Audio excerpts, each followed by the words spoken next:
Types of virtual meetings. Because of their flexibility, virtual meetings can be used for many purposes. We'll focus on two major types of virtual meetings: virtual calls and webinars. Virtual calls tend to be casual and small, with only a handful of people in the meeting. You can think of these as online meetings.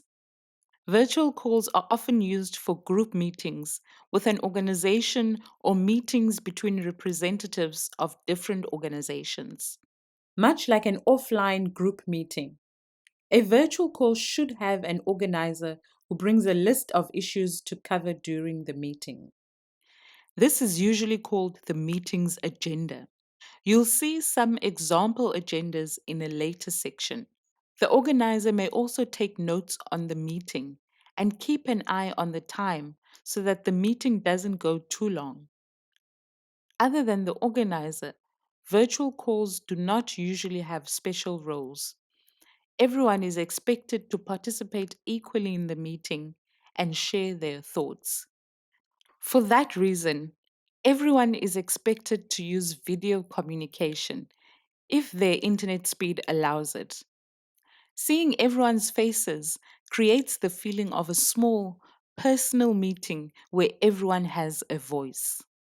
This is very different from the second type of virtual meeting, a webinar. Webinars are large online gatherings with formal roles.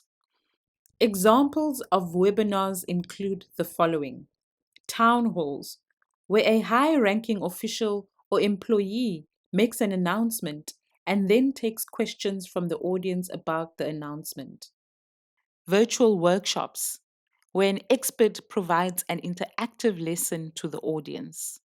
Virtual conferences, where multiple experts present materials, discuss issues with each other, and engage the audience. As you probably noticed, all of these examples involve a small number of presenters and a large audience that occasionally interact with the presenters. Unlike virtual calls, not everyone is an equal participant in webinars, as that would be impossible with hundreds of people. In webinars, only the presenters use video communication. The people in the audience, the attendees, may be able to ask questions by voice or a text at certain times during the webinar. Alternatively, they may only be able to watch the webinar as a passive viewer. Other common roles in webinars include panelists and moderators. Panelists are the people who speak during a webinar.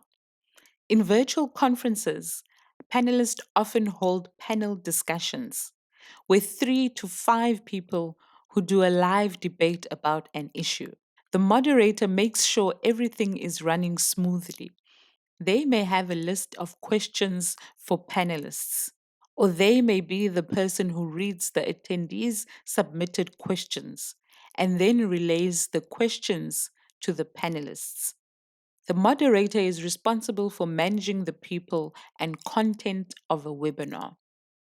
But sometimes there are issues with the technology platform or internet connection during a webinar.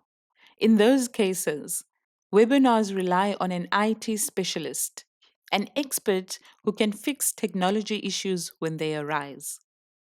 In summary, virtual meetings usually take one or two forms: either a small virtual call led by an organizer where everyone is expected to participate, or a large webinar led by a moderator where experts speak and attendees occasionally ask questions.